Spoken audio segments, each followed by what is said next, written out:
श्रीगुरुभ्यो नमः। हरि ओम। ओम नमो भगवते वासुदेवाय।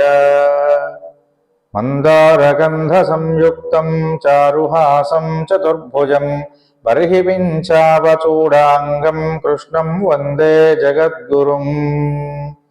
జగద్గురువైనటువంటి శ్రీకృష్ణ పరమాత్మ యొక్క పాదపద్మములకు నమస్కరిస్తూ శ్రీ వాసుదేవార్చనం యూట్యూబ్ ఛానల్ని వీక్షిస్తూ ఇందులో విశేషాలు తెలుసుకుంటున్నటువంటి అందరికీ కూడా నమస్సుమాంజలి సమర్పిస్తూ ఉన్నాను. ముందుగా అందరికీ విన్నపం, ఈ వాసుదేవార్చనం యూట్యూబ్ ఛానల్ని ఇంకా ఎవరైనా సబ్స్క్రైబ్ చేసుకున్నటువంటి వాళ్ళు ఉన్నట్లయితే చేసుకోండి. మీ ఇష్టాన్ని తెలియజేస్తూ లైక్ ఇవ్వండి. అలాగే ఈ విషయాలన్నీ కూడా ప్రపంచానికి మనకంటే ఇతరులైనటువంటి వాళ్ళందరికీ తెలియజేయడం కోసం ఈ వీడియోని అందరికీ షేర్ చేయండి. ఇలాంటి మంచి మంచి విశేషాలు ఇంకా మీ అందరికీ తెలియజెప్పే అవకాశం నాకు ఇవ్వడం కోసం నన్ను ప్రోత్సహించవలసిందిగా అందరినీ సవినయంగా ప్రార్థన చేస్తూ, మనం ప్రతిరోజు తెలుసుకుంటూ ఉన్నటువంటి గోదాదేవి యొక్క కీర్తనలైనటువంటి తిరుప్పావై పాసురములలో మనం 9వ పాసురాన్ని గురించి ఈ రోజున తెలుసుకోబోతూ ఉన్నాం. ఇప్పటి వరకు 3 గోపికల్ని నిద్రలేపారు. అలా నిద్రలేపిన తర్వాత ఈ ఆండాళ్ 4వ గోపికను నిద్రలేపబోతూ ఉన్నది 9వ పాసురంలో. ఇలా 9వ పాసురంలో 4వ గోపికను నిద్రలేపడంలో ఒక విశేషం కూడా ఇందులో చెప్పబడుతోంది. అయితే ఈ గోపిక ఇంతకుముందు గోపికల వలె కాకుండా పరమాత్మను పూర్తిగా అనుభవంలోకి తెచ్చుకున్నటువంటిదై తాన దగ్గరనే పరమాత్మ ఉన్నాడనేటువంటి ఒక విశ్వాసంతో హాయిగా నిద్రపోతుందట మణిమయమైనటువంటి భవనంలో. అలాంటి గోపికను ఈ రోజున ఈ ఆండాళ్ తల్లి నిద్రలేపుతూ ఉన్నది. అట్లా మొదటి 4 పాసురాలలో నిద్ర తగదు, నిద్ర లేవమ్మా అని చెప్పి పిలవడం జరుగుతూ ఉంది. వీళ్ళందరూ కూడా మిగతా గోపికలందరినీ నిద్రలేపినప్పుడు నిద్రపోవడం కాదు, మీరందరూ లేవండి, నిద్రపోతే ఎట్లా కుదురుతుంది అని లేపారు. అయితే ఇక్కడ నిద్ర అనేటువంటి పదానికి మనం ఏం చెప్పుకున్నాము? సర్వ వ్యాపారములను విరమించి భగవద్ అనుభవంలో లీనమై ఉండటాన్నే నిద్ర అని మనం చెప్పుకున్నాం కదా. అలాంటి నిద్రలో స్థితప్రజ్ఞావస్థ అనేటువంటిది ఒకటి ఉంటుంది. దాన్నే ఆత్మజ్ఞానము అని కూడా పిలుస్తారు. స్థితప్రజ్ఞము యొక్క అవస్థ లేదా ఆత్మజ్ఞానము అని. అలాంటి ఆత్మజ్ఞానము కలిగినటువంటి వాడికి, భగవన్ నిష్ఠా గరిష్ఠుడైనటువంటి వాడికి కూడా ఈ స్థితప్రజ్ఞ అనేటువంటిది సమానంగానే ఉంటుంది. కాబట్టి సమాధి అవస్థలో, సమాధి అవస్థ అంటే పరమాత్మను గురించి కలిగినటువంటి స్థితప్రజ్ఞావస్థ అని అర్థం. అలాంటి సమాధి అవస్థలో ఉండేటువంటి వైరాగ్యం 4 రకాలైనటువంటి అవస్థలని అభివ్యక్తం చేస్తుంది అని యోగశాస్త్రం మనందరికీ కూడా తెలియజేస్తుంది. కాబట్టి సమాధి యొక్క అవస్థలు 4 రకాలుగా ఉంటాయి. అవేమిటి అంటే, మొట్టమొదటిది యాతనావస్థ లేదా యతమాన అవస్థ అని పిలువబడుతుంది. యతమానావస్థము అనేటువంటిది మొదటిదైతే, రెండవది వ్యతిరేక అవస్థ, ఇక మూడవది ఏకేంద్రియ అవస్థ, 4వది వశీకార అవస్థ. ఈ 4ంటిని కూడా భగవద్గీతలో కృష్ణ భగవానుడు 4 శ్లోకాలలో వివరించి మనకు అందించారు. ఆ వాటి గురించి మనం తెలుసుకోవడానికి సులభంగా 4 మాటల్లో ఈ 4 అవస్థల గురించి తెలియజెప్తాను. తాబేలు తనకున్నటువంటి కాళ్ళని ఎలాగైతే దగ్గరికి ముడిచేసుకుని మొత్తాన్ని కూడా తనకు పైన రక్షణగా ఉన్నటువంటి ఒక గట్టిగా ఉండేటువంటి ఆ ప్రాంతం క్రిందికి ఎలాగైతే లాగేసుకొని ముడుచుకుంటూ ఉన్నదో, అట్లాగే ఇంద్రియాలన్నింటినీ కూడా విషయాల నుండి పూర్తిగా మరలించడం. ఇంద్రియాలన్నిటినీ కూడా ఏం చేయాలట? విషయముల నుండి, విషయములంటే వాటికి కలిగేటువంటి ఆసక్తులు అని అర్థం. ఒక్కొక్క ఇంద్రియం ఒక్కొక్క ఆసక్తిని కన్ను ఉందనుకోండి, చూడాలనే ఆసక్తిని కలిగి ఉంటుంది. చెవులు ఉంటే వినాలనే ఆసక్తిని కలిగి ఉంటాయి. ఇవన్నీ కూడా ఒక్కొక్కటి ఒక్కొక్క రకమైనటువంటి ఆసక్తిని చూపిస్తూ ఉంటాయి. వాటినే విషయములు అని అంటారు.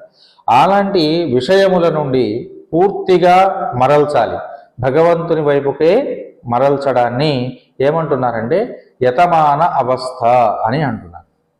అంటే మిగతా విషయములన్నింటినీ వదిలేసి భగవంతుని యందు మాత్రమే మనస్సుని లగ్నం చేసేటువంటి అవస్థని యతనావస్థ, యతమాన అవస్థ అని పిలుస్తారు. ఇక రెండవది ఏంటంటే ఆత్మాతిరిక్తములైనటువంటి విషయాలు, అంటే మనస్సుకి అతిరిక్తంగా ఉండేటువంటివి, మనస్సుకు అందనటువంటి విషయాలు ఏవైతే ఉన్నాయో వాటి యందు ప్రీతి లేకుండా ఉండడం, ఇష్టాన్ని పొందకుండా ఉండటం, అట్లాగే ప్రియ సంయోగాన్ని పొందినప్పుడు అంటే ఇష్టమైనటువంటి దాన్ని మనం పొందినటువంటి సమయంలో సంతోషించడం కానీ, లేదా ప్రియ వియోగంలో అంటే ఇష్టమైన దాన్ని కోల్పోయినప్పుడు దుఃఖాన్ని పొందడం కానీ లేకుండా ఉండడం. అంటే సుఖ దుఃఖాల యొక్క విషయ జ్ఞానం కలిగినప్పుడు దాని వలన సుఖాన్ని కానీ దుఃఖాన్ని కానీ అనుభవించకుండా సమానంగా రెండిటిని చూడగలిగేటువంటి స్థితి, దీన్ని ఏమంటున్నారంటే వ్యతిరేక అవస్థ అని పిలుస్తున్నారు.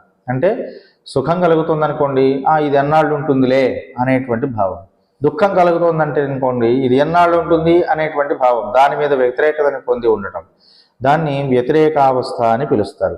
ఇక మూడవది దుఃఖించదగినటువంటి విషయాలు తటస్థించినప్పుడు ఖచ్చితంగా బాధపడాల్సినటువంటి విషయాలు తటస్థపడుతూనే ఉంటాయి మనందరికీ కూడా. అలా దుఃఖం చెందవలసినటువంటి ఒక విషయము మనకి తటస్థించినప్పుడు, ఎదురుపడినప్పుడు మనస్సులో ఎటువంటి ఉద్వేగాన్ని పొందనీయకుండా ఉండాలి, మనస్సులో ఎటువంటి ఉద్వేగానికి లోను కాకుండా ఉండాలి. అలాగే సుఖాన్ని కలిగించేటువంటి విషయంలో అసలు పట్టించుకోకుండా ఉండాలి, స్పృహని కలిగి ఉండకూడదు. ఇదేదో సుఖాన్ని ఇస్తోంది అనే ఒక ఆనందాన్ని ఆ మనస్సు పొందకూడదు.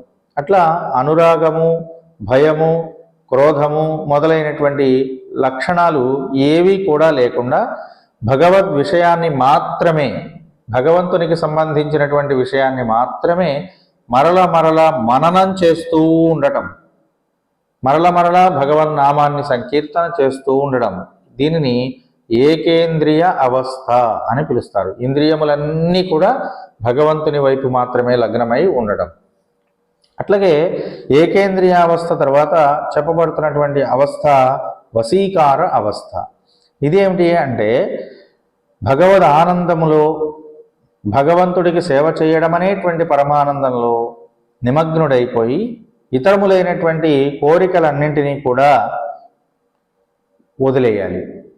ఇతరములైనటువంటి కోరికల వైపుకు మనస్సు వెళ్లకుండా నియంత్రించబడగలగాలి. అట్లా వీటన్నిటినీ కూడా భగవంతుడు మనకి ఇచ్చినటువంటి ఒక సువాసన మాత్రమే ఇది, దానిని ఆస్వాదించాలే తప్ప దాని యందు మనం పరిగెత్తకూడదనేటువంటి ఒక భావన, సువాసనగా భావించి వదిలిపెట్టేయగలిగినటువంటి ఒక స్థితిని వశీకార అవస్థ అని పిలుస్తారు. ఈ వశీకార అవస్థ అనేటువంటిది మిగతా మూడు అవస్థల కంటే కూడా చాలా గొప్పది. భగవంతుని సువాసనగా దాన్ని వశీకరణ చేసుకోవడం అనేది ఈ అవస్థలో జరుగుతోంది. కనుక దీంట్లో ఉన్నటువంటి యోగి ఎవరైతే ఉన్నాడో, ఒక పరమయోగులు అనేటువంటి వాళ్ళు ఈ వశీకారావస్థలో గనక ఉన్నట్లయితే వాళ్ళు మిగిలినటువంటి విషయవాంఛలకు సంబంధించిన ఎటువంటి సువాసనలు అంటకుండగా కామన విరహితులై వాళ్ళందరూ కూడా ఉంటారు. కోరికలు అనేటువంటి వాళ్ళకి ఉండవు. అలాంటి ఒక స్థితిలో ప్రజ్ఞ కలిగినటువంటి వాడికి మాత్రమే ప్రసన్నత అనేటువంటిది ఏర్పడుతుంది, మనస్సుకి ప్రశాంతత ఏర్పడుతుంది. తద్వారా అలాంటి ప్రశాంత చిత్తాన్ని ఎవరైతే పొందుతున్నారో వాళ్ళు మాత్రమే భగవంతుణ్ణి పూర్తిగా అనుభవించగలుగుతున్నారు. మిగతా విషయముల పట్ల మనస్సుని వెళ్ళనీయకుండా నియంత్రించుకోగలుగుతున్నారు. ఈ లోపల పడుకున్నటువంటి గోపిక ఏం చేస్తుందట, అదిగో అలాంటి ప్రసన్నతను పొందినటువంటి హృదయంతో హాయిగా పరమాత్మ తన దగ్గరే ఉన్నాడని, తనలోనే ఉన్నాడని, తనతోనే ఉన్నాడని భావిస్తూ ప్రశాంతంగా నిద్రపోతుందట. స్వప్రయత్నాన్ని మొత్తాన్ని మానేసింది. ఇక ఏ రకమైన ప్రయత్నాలు చేయట్లేదు. ఎందుకు? ఏ పని చేసినా దేనికోసం? భగవంతుని కోసమే. ఆ భగవంతుడే నా దగ్గర ఉన్నప్పుడు ఇక నేను వేరే పని చేయాల్సిన అవసరం ఏముంది అనేటువంటి ఒక భావనతో ఈ గోపిక మిగిలినటువంటి విషయాలన్నీ వదిలేసి హాయిగా నిద్రపోతోందట. అలా నిద్రపోతున్నటువంటి ఆ గోపిక అద్దాల మేడలో నిద్రపోతోందని, రత్నాల మేడలో రత్నముల పొదగబడినటువంటి ప్రకాశమానమైనటువంటి ఒక భవనంలో నిద్రపోతోందని ఆవిడని నిద్రలేపుతున్నారని ఈ 9వ పాసురంలో చెప్పబడుతోంది. అట్లా ఇతర భోగాలు ఎన్ని ఉన్నా సరే వాటిని వదిలిపెట్టేసి మణులు మాణిక్యాలు మొదలైన భవనం అంటే అది ఎంతో వైభవంతో తొలగేటువంటి భవనం. అందులో ఉన్నటువంటి వైభవాన్ని మొత్తాన్ని పట్టించుకోకుండా ఆవిడ ప్రశాంతంగా నిద్రపోతుందట. కాబట్టి భగవంతుని మీద మనస్సు లగ్నమైనటువంటి వాడికి విషయ భోగాల పట్ల లాలసత్వం అనేటువంటిది ఉండదు. కనుక భగవన్నామ సంకీర్తనం చేయడం, భగవంతుని యొక్క ధ్యాన అవస్థలో మనం ఉండడం వల్ల మిగిలినటువంటి బాధలు కానివ్వండి, సంతోషాలు కానివ్వండి మన శరీరానికి పట్టవు అని తెలుసుకోవాలి. అలాగే ఆత్మన్యేవ ఆత్మనా తుష్టః అని భగవద్వాక్యం. ఏమిటి? ఆ పరమాత్మ యందే వారి మనస్సు రమిస్తూ ఉంటుంది అని. ఎవరి మనస్సు? ప్రసన్నత కలిగినటువంటి వాళ్ళ యొక్క మనస్సు. ఎవరి యందు రమిస్తుంది? పరమాత్మ యందు రమిస్తుంది. రమించడం అంటే ఆనందపడడం అని అర్థం. కనుక ఇలా భగవన్నామ సంకీర్తనం చేస్తూ ఉండేటువంటి వాళ్ళు, ప్రసన్నతను కలిగినటువంటి వాళ్ళు ఎవరైతే ఉన్నారో వాళ్ళ మనస్సు ఆ పరమాత్మ భగవంతునిలోనే ఆనందాన్ని పొందుతుంది తప్ప మరొకటి కాదు అని తెలియజేస్తుంది మనకు ఈ 9వ పాసురం. మొదటి 2 పాసురాలలో శ్రవణం యొక్క విశిష్టతని గురించి చెప్పుకున్నాం మనం అందరం. శ్రవణం చేయడం వల్ల కలిగే ప్రయోజనం ఏమిటో ఆ విషయాన్ని మొదటి 2 పాసురాల్లో మనం తెలుసుకున్నాం. తరువాత ఉన్నటువంటి 3వ పాసురం దగ్గర నుంచి 8వ పాసురం వరకు కూడా మననం చేసేటువంటి దాని యొక్క గొప్పతనాన్ని తెలుసుకున్నాం. భగవన్నామాన్ని మననం చేయడం, మరల మరల మరల మరల దాన్ని కీర్తించడం ద్వారా కలిగే ప్రయోజనం ఏమిటో మనం 3వ పాసురం నుండి 8వ పాసురం వరకు చెప్పుకోవడం జరుగుతోంది. ఇక ఈ పాసురం అంటే 9వ పాసురం నుండి 10, 11, 12వ పాసురం వరకు ధ్యానావస్థ యొక్క గొప్పతనాన్ని, భగవద్ ధ్యానం వల్ల కలిగేటువంటి ప్రయోజనాలు ఏమిటి అనేటువంటి విశేషాలన్నిటి కూడా వివరించబడుతున్నాయి. ధ్యానంలో పరాకాష్ఠకి చేరుకున్నటువంటి గోపిక ఈనాడు మేల్కొల్పబడుతోంది 9వ పాసురంలో. కనుక ధ్యానావస్థలో ఉండి పరమాత్మను పూర్తిగా అనుభవంలోకి తెచ్చుకున్నటువంటిదై ఉన్న గోపికని నిద్ర లేపవుతున్నారు. కనుక ధ్యానావస్థ యొక్క గొప్పతనాన్ని, దాని యొక్క విశిష్టతని ఈ రోజు నుండి 4 పాసురాల్లో గోదాదేవి తెలియజేయటం జరుగుతోంది. అలాంటి గొప్ప గొప్ప పాసురములు ఎలాంటివో వాటిలో 9వ పాసురాన్ని ఈ రోజున మనం పఠించుకుందాం. తూమణి మాడత్తు చుత్తుం విళక్కెరియా తూపం కమళత్తు ఇలనై మేల్ కண் வளரும் மாமான் மகளே மணிக்கிதவம் தாழ்த்திரவாய் மாமீர் அவளை எழுப்பீரோ உன் மகள்தான் ஊமையோ அன்றிச்செவிடோ அனந்தலோ ஏமப்பெருந்துயில் மந்திரப்பட்டாளோ மாமாயன் மாதவன் வைகுந்தன் என்றென்று நாமம் புலவும் நவி ఏలో రెంబాబాయ్. ఇందులో చెప్పబడుతున్నటువంటి ఒక్కొక్క విశేషము ఒక్కొక్క మంచి విషయాన్ని మనకి తెలియజేస్తుంది. ఇందులో తూమణి, తూ అంటే పరిశుద్ధములైన అని అర్థం. ఇక్కడ శుద్ధత్వానికి నిర్మలత్వానికి కూడా తేడా తెలుసుకోవాల్సిన అవసరం ఈ పాసురంలో మనకి ఏర్పడుతోంది. తూమణి అంటున్నారు. పరిశుద్ధములైనటువంటి మణుల చేత నిర్మించబడినటువంటి మాడత్తు భవనం లోపల, కుత్తుం శుత్తుం విళక్కు ఎరియన్ దీపములన్నీ ప్రకాశిస్తూ ఉండగా. ఎలాంటి భవనం లోపల? మణుల చేత నిర్మించబడినటువంటి భవనము లోపల దీపముల చేత ప్రకాశిస్తూ ఉండంగా అంటున్నారు. ఇందులో తూ మణిమాడత్తు అనేటువంటి ఒక పదం తీసుకున్నట్లయితే ఆ భవనం అంతా కూడా ఎలా ఉందట? బాగా చక్కనైనటువంటి ప్రకాశమానమైనటువంటి మణుల చేత పొదగబడి ఉన్నదట. అలాంటి మేడలో ఈ గోపిక నిద్రపోతోంది, ప్రశాంతంగా నిద్రిస్తోంది. అటువంటి ఆ గోపిక దగ్గరికి వీళ్ళు వెళ్ళారు. ఈ మేడ మొత్తము కూడా స్వచ్ఛమైనటువంటి మణులతో పొదగబడింది అని చెప్పడంలో మణులు, రత్నములు నవవిధ రత్నములు అని మనం చెప్పుకుంటున్నాం కదా, వీటిని నవరత్నాలు అని అంటున్నాం మనం. అట్లాంటి రత్నములతో నిర్మించబడింది అని భవనాన్ని గురించి ప్రకాశిస్తున్నారు వీళ్ళు, దాన్ని గురించి కీర్తిస్తున్నారు. ఆ భవనాన్ని పండుకున్నటువంటి తీరుని చెప్పుకుని ఆ గోదాదేవి ప్రశాంతంగా పడుకుంది భవనంలో. అలా పడుకున్నటువంటి విధానాన్ని గురించి వీళ్ళందరూ కూడా ఆనందిస్తున్నారట. అదేంటంటే ఆవిడ పడుకుంటే భవనం లోపల పడుకుంటే వీళ్ళు ఆనందించటం అంటే, ఆ గోపిక భగవంతుణ్ణి ఎలాగైతే ఆనంద పరవశత్వంతో అనుభవిస్తూ ఉన్నదో దాన్ని చూసి వీళ్ళందరూ కూడా ఆనందపడుతున్నట్ట. భాగవతుడిని చూసి ఆనందపడినటువంటి మనస్సుకి కూడా భగవత్ కటాక్షం లభిస్తుంది అని చెప్పడానికి ఈ మాట ఇందులో చెప్పబడుతోంది. అట్లాగే మనం అందరం కూడా భగవంతుడిని ధ్యానం చేయలేకపోయినా, ఒక్క భక్తుడు ఎవరైనా సరే తన మనస్సులో భగవంతుణ్ణి అనుభవించి ఆనందిస్తూ ఉన్నటువంటి తీరును చూసినా, అతనితో మనం కలిసి నడిచిన ఆ భాగవతుని యొక్క స్పర్శ చేత మనకు భగవత్ శక్తి కలుగుతుంది, భగవంతుని అనుగ్రహం కలుగుతుంది అని మనకు ఈ వాక్యం తెలియజేస్తుంది. అంతేకాకుండా శుద్ధత అనేటువంటి దానికి, నిర్మలత అనేటువంటి దానికి ఒక పరమార్థాన్ని ఇందులో చెప్పబడుతుంది ఈ పాసురం ద్వారా. దోషం ఒకప్పుడు ఉండి అది లేకుండా పోతే దాన్ని నిర్మలత్వము అని అంటారండి. అంటే ఒక వస్తువుకి కొన్నాళ్ళు దోషం ఉండి ఆ దోషం తొలగిపోయిన తర్వాత ఆ వస్తువుని నిర్మలమైన వస్తువు అని పిలుస్తారు. మన మనస్సంతా కూడా అంతే, అలాంటిదే. ఎలాంటిది? అనేక రకాలైన విషయ వ్యామోహములలో పడిపోయి తనలో ఉన్నటువంటి నైర్మల్యాన్ని పోగొట్టుకుంటుంది.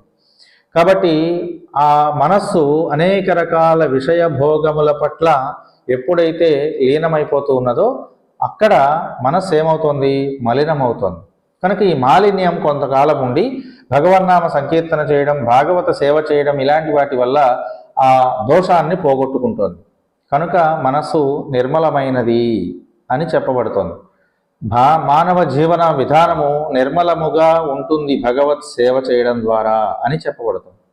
కానీ ఇక్కడ మణులు శుద్ధములైనవి అని చెప్పబడుతోంది. శుద్ధములైన మణులతో భవనం నిర్మించబడింది అని కదా.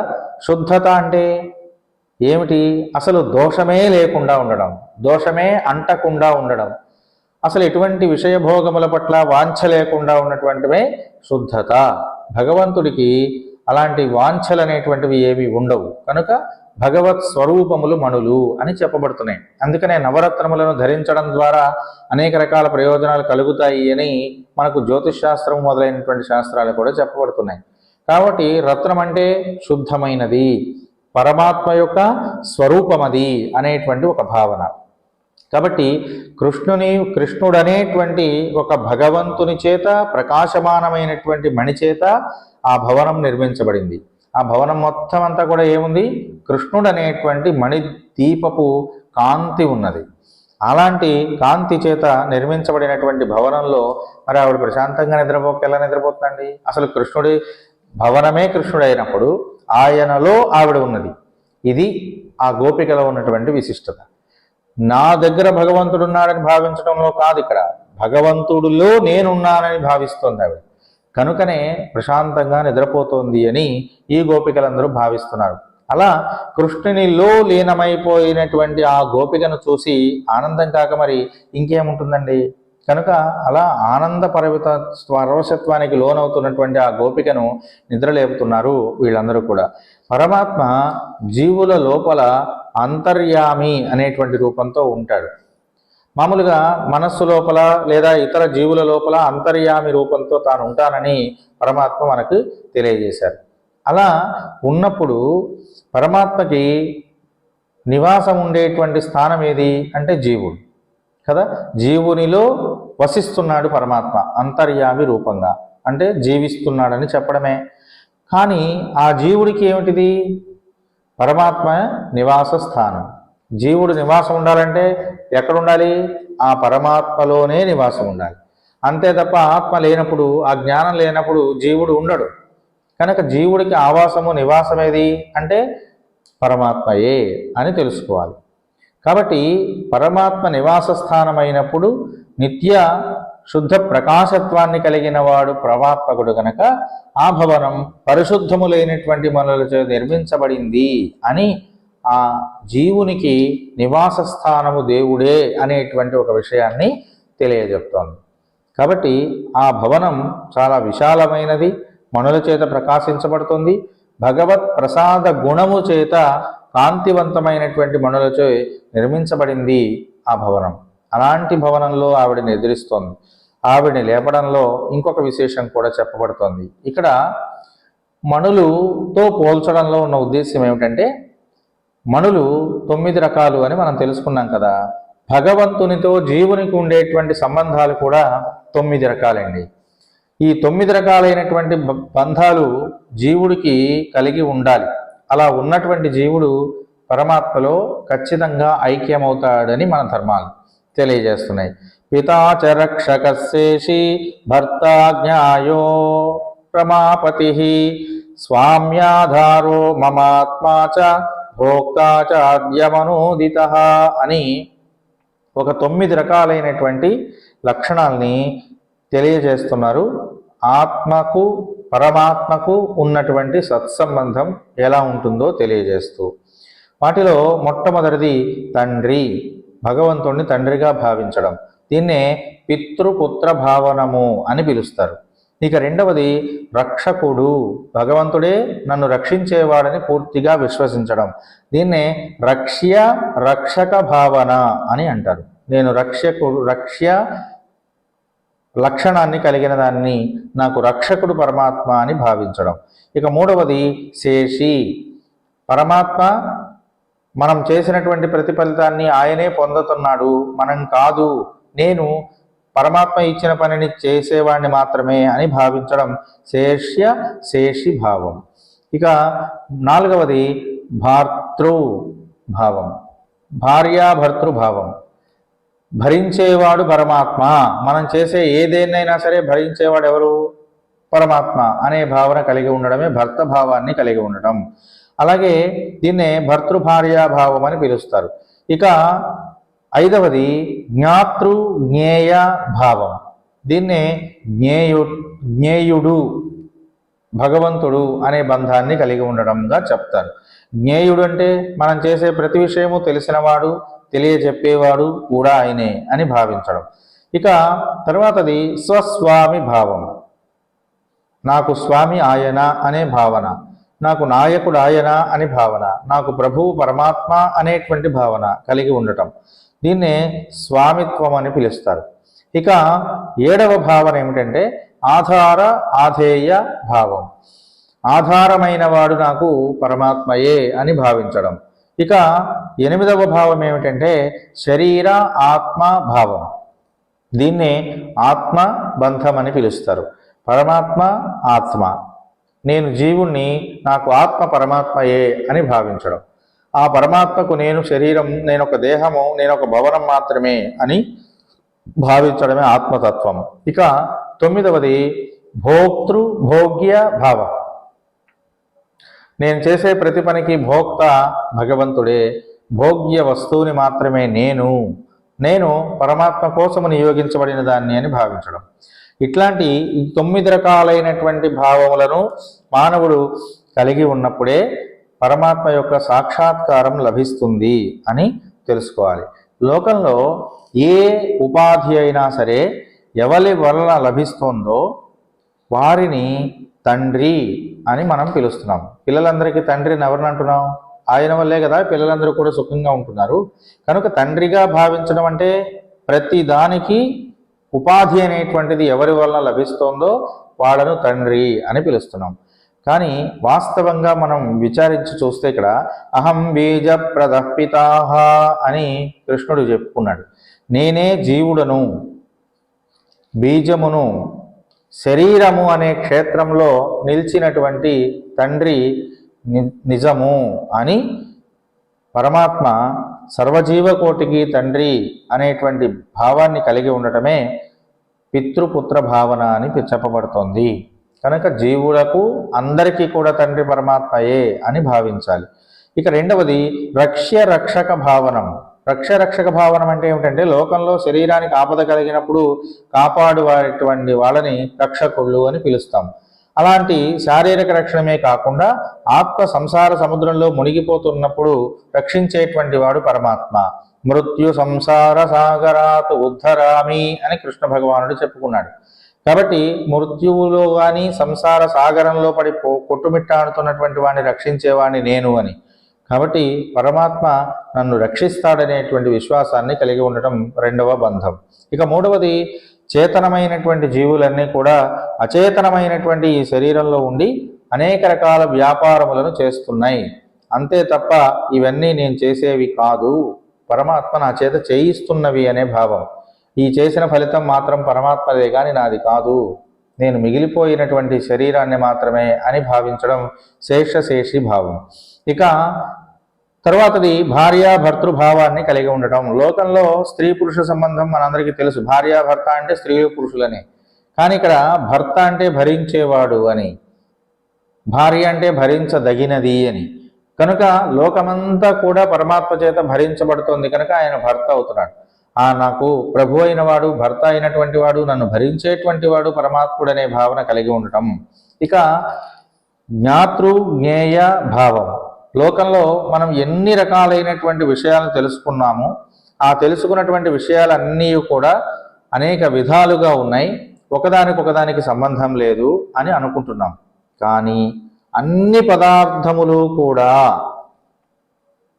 బయట ప్రకృతిలో ఒక రకంగా కనిపిస్తున్నాయి, కానీ జీవుడిలో ఉన్నటువంటి అంతర్యామి స్వరూపంగా ఉన్నటువంటి పరమాత్మకు ఇవన్నీ భేదములు కాదు, అన్నీ సమమైనవి అనేటువంటి ఒక భావం. జ్ఞేయ భావం అంటే ఆ జ్ఞానాన్ని తెలుసుకోవడం. ఆత్మయే సర్వ విధములైన పనులకు కారకము, దాని వలననే ఇవన్నీ భిన్న భిన్నములుగా మనకు కనిపిస్తున్నాయని తెలుసుకోవడమే ఆత్మజ్ఞానం. ఇక తర్వాతది స్వస్వామి భావన. జీవులందరూ కూడా పరమాత్మకు సంబంధించిన వాళ్లే, కాబట్టి నా స్వామి ఆయనే, నాకు ప్రభు ఆయనే అనేటువంటి ఒక భావాన్ని కలిగి ఉండటం. తర్వాత సర్వ జగత్తు మొత్తానికి కూడా భగవంతుడే ఆధారమైన వాడిని నమ్మటం. మత్సాని సర్వభూతాని అని కృష్ణ పరమాత్మ. కాబట్టి అన్ని రకములైన చరాచర జగత్తు మొత్తానికి ఆధారమైనటువంటి వాడిని నేనేనని ఆయన చెప్పుకున్నాడు. కాబట్టి భగవంతుడే ఆధారమైన వాడిని నమ్మడం. ఇక ఆత్మ పరమాత్మకు శరీరముగా నియమించబడింది, అంతే తప్ప మరొకటి కాదు. ఈ శరీరము పరమాత్మకు నివాస స్థానముగా ఏర్పడినది అని తెలుసుకోవడం. ఇక తర్వాతది భోక్తృభోగ్య భావం. లోకంలో అన్ని ఉన్న విషయాల్ని నేను అనుభవిస్తున్నాను అని జీవుడు అనుభవిస్తూ ఉంటాడు, కానీ అనుభవించేవాడెవరు? భోక్త. ఆ అనుభవించేటువంటి వాడు ఎవరంటే ఆ ఫలితాలన్నింటినీ కూడా తీసుకునేవాడు, ఆయనే దేవుడు, భగవానుడు అని తెలుసుకోవాలి.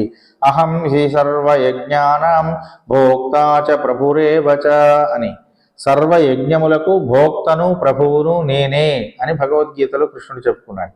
కనుక అన్ని రకములైనటువంటి కార్యక్రమాలకి, అన్ని రకములైనటువంటి వాటికి కూడా భోక్త ఆయనే, ఫలితములన్నింటినీ కూడా అనుభవించేటువంటి వాడు కూడా పరమాత్మయే అనేటువంటి భావన కలిగి ఉండటం. అలాంటి 9 రకములైనటువంటి మణుల చేత, బంధముల చేత నిర్మించబడినటువంటి భవనమటది. కనుక 9 రకాలైనటువంటి భేదాలు కలిగిన రత్నములదు పొదగబడిన భవనం అని దీని గురించి చెప్తున్నారండి. కాబట్టి ఈ 9 రకాలైనటువంటి భావములు ఆవిడకున్నాయి కనుక ఎక్కడ కూడా మరొక చింతన ఆవిడికి లేదు, భగవంతుడే అనేటువంటి భావన. కాబట్టి 9 రకములైన మణుల చేత నిర్మితమైనటువంటి భవనముగా దాన్ని భావిస్తున్నారు గోపికలందరూ కూడా. ఆవిడ పరమాత్మలో లీనమైపోయినటువంటి స్థితిని ఊహిస్తున్నారు. అలా శుత్తుం విళక్కెరియా అని మరలా ఏం చెప్తున్నారు? చుట్టూత శుక్కుం, చుట్టూరా అని అర్థం. దీపాలన్నీ కూడా ప్రకాశిస్తున్నాయట. మణుదీపాలు ఉన్నాయి కదా, మరి దీపాలు ఎందుకు అంటే మణిదీపములన్నీ కూడా శాస్త్ర దీపములకు గుర్తులైతే ఈ దీపములు అనేటువంటివి జ్ఞాన దీపములు. ఆవిడ పరమాత్మను తెలుసుకున్నటువంటి ఆ జ్ఞానపు దీపములు ఆ గది మొత్తము కూడా ప్రకాశిస్తున్నాయట. దీపముల వెలుగులో ఆవిడ భగవంతుని గురించి తెలుసుకున్నది అని వీళ్ళు సూచిస్తున్నారు. ధూపం కమళ, అంతేకాదు ధూపపు వాసన కూడా వ్యాపిస్తూ ఉన్నదట. ధూపపు వాసన వ్యాపిస్తోంది కానీ అక్కడ పొగలు లేవు, సువాసన మాత్రమే ఉన్నది. ఆ సువాసన ఎక్కడి నుండి వచ్చింది? భగవంతునితో ఆవిడ అనుభవాన్ని పొందుతున్నటువంటి యొక్క స్థితి, భగవంతునితో ఆవిడ మాధురి భావాన్ని పొందుతున్నటువంటి స్థితిని సువాసనాభరితమైనటువంటిదిగా వీళ్ళు ఊహిస్తున్నారు. జ్ఞానము దీపం లాంటిది, అనుష్ఠానం అనేటువంటిది సుగంధము వంటిది అని పెద్దలు చెప్తున్నారు. కాబట్టి దీపంతో పోల్చడంలో జ్ఞానం ఉన్నది అని, సువాసన వెదజల్లుతున్నది అని చెప్పడంలో అనుష్ఠానము జరుగుతున్నదని వీళ్ళు సూచిస్తున్నారు. కాబట్టి ఈ రెండు ఉండేటువంటి వాళ్ళు ఎవరైతే ఉన్నారో, జ్ఞానము అలాగే అనుష్ఠానం, రెండు విషయాల చేత భగవంతుడు మనకు వశమవుతున్నాడు అని తెలుసుకోవాలి. అలా వశీకారావస్థ అనేటువంటిది కావడానికి కారణమేది? జ్ఞానము, అనుష్ఠానము. ఈ రెండు కలిగినటువంటి స్థితినే ధ్యానము అని పిలుస్తున్నారు. ఈ ధ్యానావస్థలో ఆవిడ ఉన్నది కనుక మిగిలినటువంటి విషయములన్నీ వదిలేసింది. కాబట్టి ఆవిడ ధ్యానావస్థ, వశీకారావస్థలో ఉన్నటువంటిది కనుక దానిని నిద్ర నుండి మేల్కొలపాలి అని వీళ్ళు ప్రయత్నం చేస్తున్నారు. వెనక్కి తిరిగి భగవద్ ఇతర విషయాల పట్ల విరక్తి కలిగి ఆవిడ భగవంతునిలో మాత్రమే నిమగ్నమై ఉంటుంది. ఇదే భగవద్గీతలో కూడా చెప్పబడుతున్న విషయం. ప్రజహాతి యదా కామాన్ అనేటువంటి ఒక శ్లోకంలో ఎవరైతే నన్ను తెలుసుకుంటున్నారో, ఎవరైతే నన్ను ధ్యానిస్తున్నారో వాళ్ళందరికీ కూడా విషయవాంఛల పట్ల ఆసక్తి ఉండదు అని చెప్పబడింది. కాబట్టి ఈవిడ పరమాత్మను తెలుసుకున్నది, కృష్ణుని గురించి పూర్తిగా అనుభవాన్ని పొందింది కనుకనే ఆవిడ మిగతా విషయాలు మర్చిపోయింది. అలాంటి గోపికను నిద్ర లేపడం వలన భగవంతునితో తొందరగా మనకి కూడా సమాగమం కలుగుతుంది అని ఈ గోపికలందరూ భావిస్తున్నారు. తుహిలనైమేల్ కన్వలరుం, నిద్రని పైగా మంచిగా నిద్ర పట్టేటువంటి పక్క మీద నిద్రపోతుంది. మంచిగా నిద్ర పట్టాలంటే ఎలా పడుతుంది అంటే ఏదో దూది పరుపులో, గాలి పరుపులో లేదా నీటి పరుపులో అయితే నిద్ర పడుతుందని భావించడం కాదు ఇక్కడ కావాల్సింది. భగవత్ సేవ చేయాలి అనేటువంటి పరిస్థితిలో బాగా నిద్రపోతుంది అంటే అర్థం ఏమిటి అంటే ఎవరి కోసం తాను తపిస్తున్నదో వాళ్ళు దగ్గర ఉన్నప్పుడు ఆదమరచి నిద్రపోవడం జరుగుతుంది కదా. భగవంతుడు తనతోనే చెయ్యపైన ఉన్నాడని భావించడం వలన ఆ గోపికట నిద్ర లేవకుండా నిద్రపోతుందట. కనుక అలాంటి గోపికను నిద్రలేపడం వలన పరమాత్మను పూర్తిగా మనం వశం చేసుకోవడానికి అవకాశం ఉంటుంది అని భావిస్తున్నారు వీళ్ళందరూ. తుయిలనైమేల్ కన్వళరుం, కాబట్టి అలా మంచిగా నిద్రపట్టేటువంటి శయ్య పైన ఆవిడ నిద్రపోతూ ఉన్నది కనుక ఆవిడని లేపాలి అనుకున్నారు. మామ అమ్మగళే, మామ కూతురా, ఓ అత్త కూతురా అని ఆవిడ్ని పిలుస్తున్నారు. అత్త కూతురా లేవమ్మా. ఇక్కడ అత్త, మామ, బావ ఇట్లాంటి పిలుపులు మనం ఎప్పుడు పిలుస్తామండి? వాళ్ళని ప్రసన్నం చేసుకోవాలంటే పిలుస్తాం. ఆ అమ్మాయి ఎంతసేపటికి లేవట్లేదు, కృష్ణుడితో ఆనందాన్ని అనుభవిస్తూ అలాగే పడుకుండిపోయింది. కనుక వీళ్ళందరూ ఏమంటున్నారు? మామ కూతురా, అత్త కూతురా, లేచిరా అని పిలవడంలో ఉద్దేశం ఏమిటంటే ఆవిడతో వరుస కలిపేస్తున్నారు. వరుస కలిపితే ఏమవుతుంది? అక్కడ ఉన్నటువంటి అత్తో మామో ఏమమ్మా నిన్ను పిలుస్తున్నారు వెళ్ళు అని గబాలను వాడు కూడా చెప్పేందుకు అవకాశం ఉంటుంది. కాబట్టి వీళ్ళు పక్కన ఉన్నటువంటి ఆ అత్తను మేలుకొలుపుతున్నారు. మా మన్మగళే, అత్త కూతురా లేచిరా అని పిలవడంలో ఇక్కడ ఏం జరుగుతుంది? జ్ఞాన సంబంధాన్ని కలిగిస్తున్నారు ఆవిడతోటి. కాబట్టి ఆ అత్తగారు ఏం చేయాలి? ఇప్పుడు వాళ్ళందరూ దాని నుంచి పిలుస్తున్నారమ్మాయి, నీకు వినపడట్లేదా, లేచి వెళ్ళు అని ఆవిడ చెప్తే ఆ అమ్మాయి లేస్తుందేమో అన్న ఆశ. మణికదవం తాళ్తిరవాయ్, లేచి మణులతో నిర్మించబడినటువంటి తలుపుల యొక్క గడియని తీస్తే మేమందరం కూడా ఆవిడతో కలిసి ప్రయాణం చేస్తామమ్మా అని పిలుస్తాం. గొప్ప గొప్ప మహాపురుషులు, గురువులు, ఆచార్యులు మొదలైనటువంటి వాళ్ళని సేవించడానికి ఈ దేహంలో ఆత్మ అని మనకు ఉండేటువంటి అభిమానం అడ్డుపడుతూ ఉంటుంది. నేను, నాది అనేటువంటి రెండు తలుపుల్ని అహంకారం అనేటువంటిది గడిగా ఉండి బంధిస్తుందట విడిపోకుండా. కాబట్టి ఆ అహంకారాన్ని ఛేదించి ఆ నిద్రపోతున్నటువంటి గోపికను బయటికి పంపించవమ్మా అని ఆ అత్తగారిని ప్రార్థిస్తున్నారు ఈ గోపికలందరూ కూడా. భగవత్ సౌందర్యము, భగవద్భక్తి అనేటువంటివి మహాపురుషుల్ని సేవించడానికి అడ్డుగా ఉన్నటువంటి రెండు తలుపులుగా ఇక్కడ భావిస్తున్నారు. ఏమిటి ఆ రెండు తలుపులు? భగవద్భక్తి మరియు భగవత్ సౌందర్యం. ఆవిడేం చేస్తుంది? లోపల భగవత్ సౌందర్యాన్ని ఆస్వాదిస్తుంది, భగవద్భక్తితో ధ్యానం చేస్తుంది. కాబట్టి ఆ రెండు తలుపులను ఛేదించి ఆవిడను మాకు ప్రసన్నుణ్ణి చెయ్యి అని వీళ్ళు పిలుస్తున్నారు. కాబట్టి అలాంటి భగవత్ సౌందర్యాన్ని మేము కూడా అనుభవించాలని అనుకుంటున్నామమ్మా. నువ్వు తలుపు తీస్తే కదా నిన్ను మేమందరం సేవించుకునేది. కాబట్టి నీ సేవా భాగ్యాన్ని మాకు కలిగించవలసింది అని వీళ్ళు ప్రార్థిస్తున్నారు. ఎందుకని అంటే మానవ సేవయే మాధవ సేవ అని కదా చెప్పబడుతోంది. మానవులు అంటే ఎవరిక్కడంటే భగవద్భక్తిని కలిగినటువంటి వాళ్ళు భాగవతులు అని అర్థం. అలాంటి భాగవత లక్షణం ఎవరికి ఉంది? ఇప్పుడు నిద్రపోతున్న గోపికకు ఉంది. కనుక నువ్వు లేచి రావమ్మా అని, లేపి పంపించవమ్మా అని పిలుస్తున్నారు. మామీర్ అవళై ఎళుప్పీరో. ఆవిడికి అర్థమైందో లేదోనని ఆవిడికే చెప్పేస్తున్నారు. అత్త, ఆవిడ నిద్రలేపవమ్మా, నువ్వన్నా చెప్పమ్మా అంటున్నారు. కాబట్టి ఆవిడ నిద్ర లేపమని ఇంకొక ఆవిడని పురమాయిస్తున్నారు. అత్త అని ఎందుకు అంటున్నారంటే వాళ్ళ మీద మమకారం కలిగితే త్వరగా లేపుతుందనేటువంటి ఒక భావనతో. కాబట్టి ఆ అత్తగారికి ఆ గోపికని నిద్ర లేపి పంపించమని వీళ్ళు ప్రార్థన చేస్తున్నారు. ఉన్మగల్దాన్ ఉమయ్యో, నీ కూతురు ఏమన్నా మోగదా ఏంటి అని అడుగుతున్నారు. ఎందుకు? ఆవిడ కోపం రావాలి. ఎన్నిసార్లు పిలవాలి నిన్ను? వాళ్ళు పిలుస్తున్నారు, వినపడట్లేదా? ఏం మాట్లాడవేమిటి అని ఆవిడ కోపం వస్తే గబాల లేపుతుంది. అందుకని ఆవిడ కోపం వచ్చేలాగా కూడా మాట్లాడుతున్నారు. నీ కూతురు ఏమన్నా మోగదా? ఉన్మగల్దాన్ ఉమయ్యో, ఏమన్నా మోగబోయిందా? ఆ మాటలు రావట్లేదా? ఎన్నిసార్లు పిలుస్తున్నా ఆవిడేం పలకట్లేదేమిటి అని అనుమానాన్ని వ్యక్తీకరిస్తూ ఆవిడ కోపం వచ్చేలాగా మాట్లాడుతున్నారు. అంతటితో ఊరుకున్నారా? ఊరుకోలా. అన్రిచ్చెవుడో, మూగద కాదు, చెవుడు కూడా ఉన్నట్టుంది. మేము ఇంతగా పెద్దగా పిలుస్తున్నా సరే ఆవిడేం వినిపించుకోవట్లేదు అన్నట్లుగా మాట్లాడుతున్నారు. ఆనందలో, అంతేకాదు కృష్ణుడితో రమించడం వలన, ఆ కృష్ణునితో పొందినటువంటి అనుభవాన్ని ఆస్వాదించడం వలన ఒకవేళ బడలెక్కగా ఉండి నిద్రపోతుందా? బద్ధకంగా ఉన్నటువంటిదా? నీ కూతురికి ఇంత బద్ధకం ఏంటమ్మా అని ఆవిడికి చెప్తున్నారు. ఏమప్పెరుందు ఇల్ మందిర పట్టాడో. ఎవరైనా సరే ఏమకేమన్నా ఏమప్పెరుందుయిల్, కావలి కాస్తున్నారా? ఎవరైనా కాపలా కాస్తున్నారా నిద్రలేచి బయటికి రాకుండా ఉండడానికి? ఎందుకు అలా లేవట్లేదు అంటే కృష్ణుడి కౌగిలిలో ఉన్నటువంటి ఆవిడ నేను కృష్ణుడి కౌగిలిలో ఉన్నానని భావిస్తుంది. ఆ కృష్ణుడి కౌగిలి ఎలా ఉంటుందట? బంధనములా ఉంటుందట. కనుక దాంట్లో నుంచి బయటికి రాలేకపోతుందా అని సూచనప్రాయంగా మాట్లాడుతున్నారు వీళ్ళందరూ. లేకపోతే గాఢ నిద్ర పట్టేటట్లుగా ఎవరన్నా మంత్రం పెట్టారా? ఆ కృష్ణుడు ఏమైనా ఆవిడ్ని బంధించేసి మంత్రం పెట్టేసి అలా ఆపేస్తున్నాడా?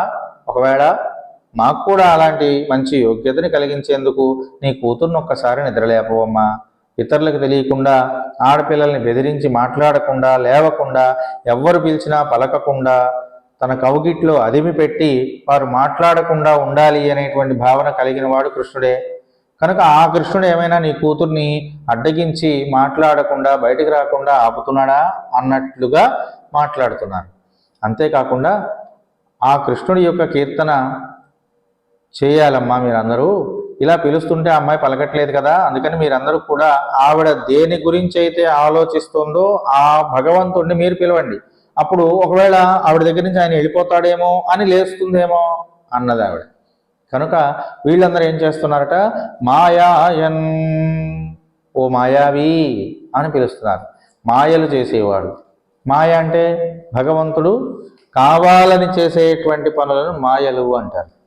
కాబట్టి అలాంటి మాయలు చేసేటువంటి ఓ కృష్ణ భగవానుడా అని కృష్ణుణ్ణి కీర్తిస్తున్నారు. మాధవన్, లక్ష్మీదేవిని హృదయమునందు కలిగినటువంటి వాడా. ఇప్పుడు ఇక్కడ ఈ గోపిక అనేటువంటి లక్ష్మితో ఆనందాన్ని భూతిని పొందుతున్నటువంటి వాడా అని చెప్పకుండానే చెప్తున్నారు. లక్ష్మీప్రదుడైనటువంటి వాడా, వైగుండన్, మనందరికీ కూడా మోక్షాన్ని ప్రసాదించేటువంటి వైకుంఠనాథుడు అయినటువంటి ఓ పరమాత్మ, నీవు మాకు కూడా మోక్షాన్ని ఇవ్వయా. ఆవిడకు ఒక్కదానికి ఇస్తే ఎలాగా అని ఆవిడ కోపం వచ్చేలాగా ఆ గోపిక ఆ మత్తులో నుండి బయటపడేలాగా పిలుస్తున్నారు. మాయాయన్ మాధవన్ వైగుండన్ ఎన్రెండ్రు నామం పులువం నవిన్రు. ఇలాంటి పేర్లన్నిటితో కూడా వైకుంఠవాస, మాయావి, మాధవ అనేటువంటి పేర్లతోటి కళ్యాణ గుణములను కీర్తిస్తూ వీళ్ళందరూ కూడా పరమాత్మను ప్రార్థన చేస్తున్నారు. కనుక అట్లా మాయా స్వరూపుడమైనటువంటి పరమాత్మ నీవు మమ్మల్ని కాపాడవయ్యా అని పిలుస్తున్నారు. అలాంటి ఒక చక్కనైనటువంటి పిలుపులను విన్నప్పుడైనా సరే ఒకవేళ కృష్ణుడు నా నుండి ఎక్కడ దూరమైపోతాడోనని వేగిరపడి ఆ గోపిక లేచి వస్తుందని వీళ్ళ ఆశ. అలాంటి ఆశతోటి వీళ్ళందరూ కూడా గోపికని నిద్రలేపుతున్నారు. కనుక ఈ పాసురం ద్వారా మనం తెలుసుకోవాల్సినటువంటి విశేషం ఏమిటి అంటే, గోపికలందరూ కూడా భగవత్ సాన్నిహిత్యాన్ని పొందినటువంటి మరొక గోపికతో సంబంధాన్ని నెలకొల్పుకుని తద్వారా పరమాత్మ యొక్క జ్ఞానాన్ని పొందాలి అని అనుకుంటున్నారు. భాగవత సేవ చేయడం ద్వారా భగవత్ సేవ సులభమవుతుంది. భాగవతుల ప్రసన్నత ద్వారా భగవత్ ప్రసన్నత సులభమవుతుంది అనేటువంటి ఒక మంచి సూక్తిని ఈ పాసురం మనందరికీ కూడా తెలియజేస్తుంది. కనుక అందరూ కూడా భాగవత సేవ చేయండి, భగవద్ ఆరాధన చేసేటువంటి వాళ్ళని కీర్తించండి, భగవద్ ఆరాధన చేసేటువంటి వాళ్ళతో కలిసి నడవండి, పరమాత్మ యొక్క అనుగ్రహం అందరికీ లభిస్తుంది అనేటువంటి విషయాన్ని ఈ పాసురం ద్వారా మనం తెలుసుకుంటూ ఈ గోపిక నిద్రలేచి వారితో సమాయత్తమై పరమాత్మ యొక్క అనుగ్రహాన్ని వాళ్ళందరికీ కూడా అందించేందుకు గాను సమాయత్తమవుతూ ఉన్నది అని తెలియజేస్తూ ఈ పూటకి ఈ విషయాన్ని ఎంతటితో ముగిస్తున్నాను. స్వస్తి సర్వేషాం సమస్త సన్మంగళాని భవంతు, లోకాః సమస్తాః సుఖినో భవంతు. స్వస్తి.